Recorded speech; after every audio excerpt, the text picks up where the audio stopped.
Hello YouTubers, Alaska Prepper here. Ladies and gentlemen, today I'm going to show you how to take your molasses and how to take your maple syrup and package it so that it'll pretty much last you forever. Now on its own, molasses and maple syrup are kind of like pure sugars and they'll pretty much last indefinitely.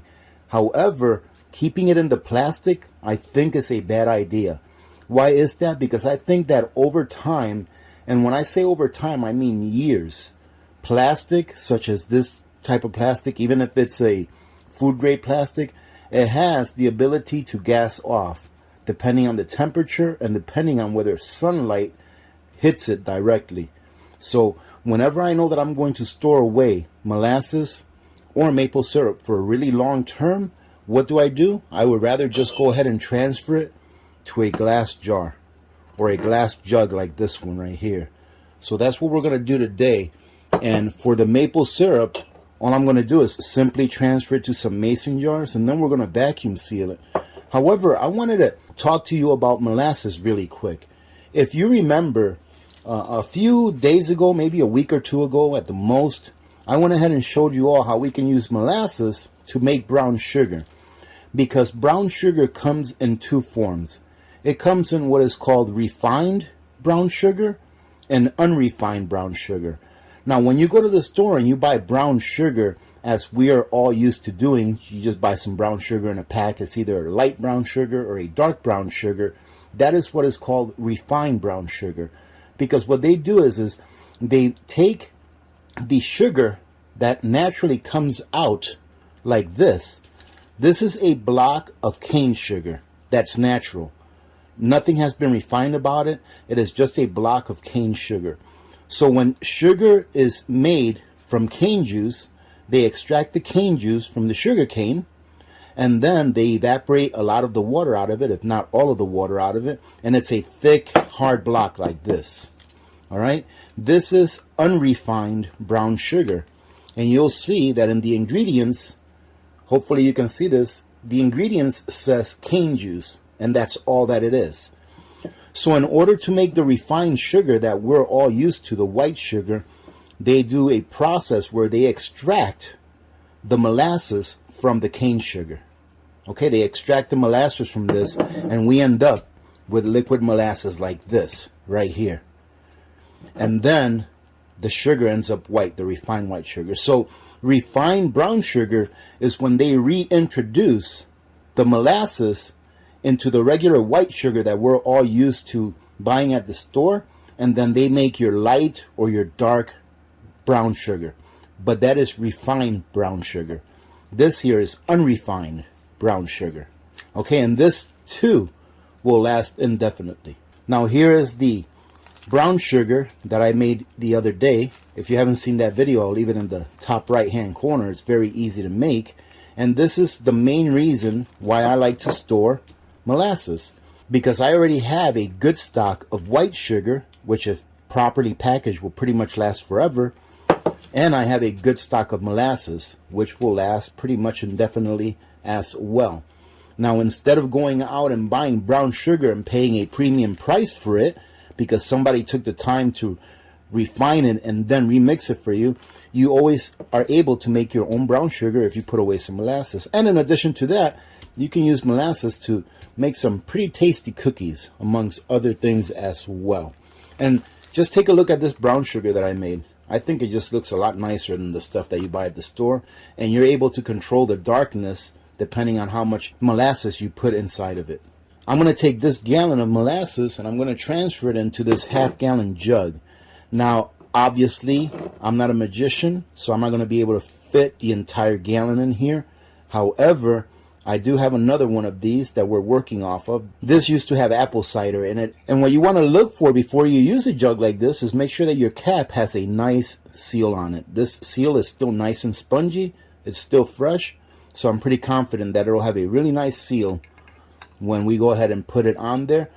Another thing that you can do once you put your cap on here is to go ahead and fill in these gaps with some candle wax or beeswax. That will keep any air from going in or out. I plan on filling this all the way to the top, all the way to the neck. That way there will be minimal air in there. Okay, and then I'm just going to take some tape and put it around here.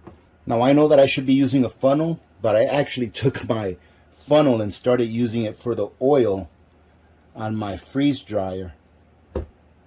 So I'm feeling kind of lucky today, so I'm going to freehand this. Let's see what happens.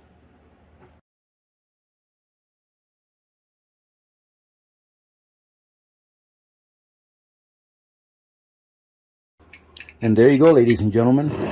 Easy as that.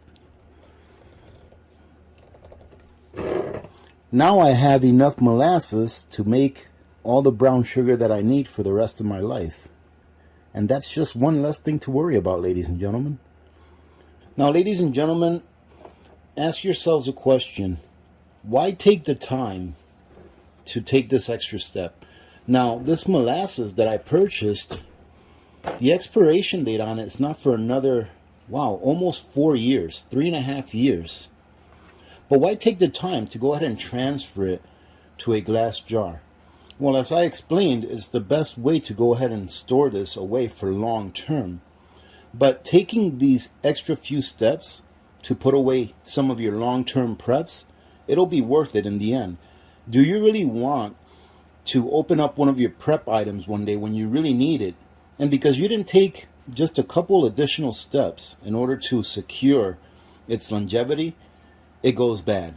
Why would I spend $12, $13 on a liter of maple syrup in hopes that I can use it years from now and then it be no good because I didn't take the extra time to just properly put it away?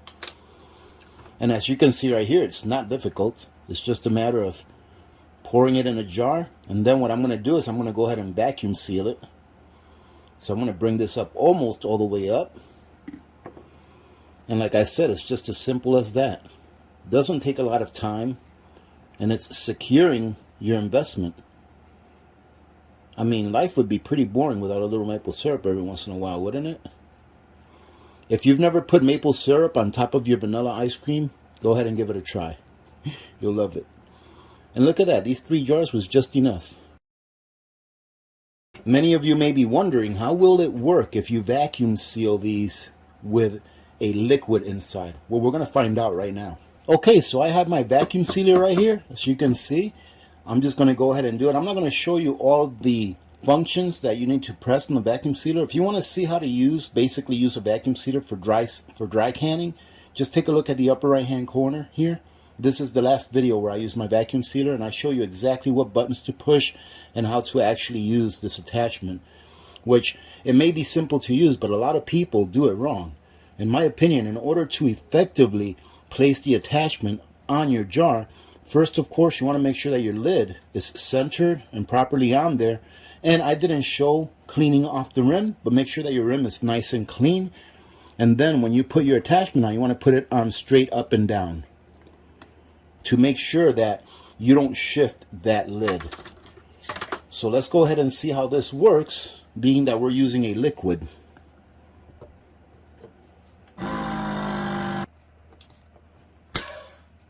Do you hear that? So when you take the hose off first, what you're doing is you're allowing the pressure that's between the top of the cap to the hose to relieve itself. That way you don't take the risk of taking this cap off while it's still under pressure and pulling off your lid. So now we'll just pull this off at an angle, slowly. And for some reason on the small attachment, my silicone always comes off, which is okay. But just take it off slowly, and you'll see that we have a good seal. We have a good seal. The attachment didn't get dirty or anything like that. The hose didn't get dirty from any of the liquid in there. All right, so it works just fine. Now this, ladies and gentlemen, is ready to go. Let's go ahead and do the other two. So, ladies and gentlemen, I kept having trouble with my last jar, the one that was just like this one. It wouldn't seal, and I inspected the lid. The lid looked good, but I noticed there was a little chip on top of the rim of that jar. So I went ahead and put it in this one and just added a little bit more. Let's see if this one does any better. And there you go. Much better. So I guess that's something I should have covered with you. Before you put anything in your jars, make sure you inspect them, which I failed to do. But that other jar, I already threw it away. Had a little nick I didn't think to save it to show it to you. I'm not going to dig it out of the garbage. It had a tiny little nick, and I thought it was the lid. I changed the lid over, but the lid was good. So there you go, ladies and gentlemen. These are now good to go. Just make sure that you store these in a nice, cool place that's away from sunlight. This will last you, probably outlive you if you never use it. But hopefully you do use it because you rotate it. And make sure you label it. You want to make sure that you know that this is maple syrup and that this is molasses. All right, Abe, let me show you something really quick. Let me show you my last freeze drying project. I went ahead and freeze dried some blueberries, and they came out very good. I ended up making 1 quart plus 1 pint jar of blueberries, and I freeze dried some leftover rice and beans with some meat in it that we had. We had enough to make a couple of trays, which ended up making 3 of these quart jars. So far, really enjoying the freeze dryer. And I hope that you all got something out of this. All right, so have a great day. Remember to be good to each other. When good people do good things happen. Remember to reach one, teach one, and repeat. If we all did this, the world would be a better place, and you know that it will be a better place. Many blessings to all of you and your families. I'm Alaska Prepper. I'm out.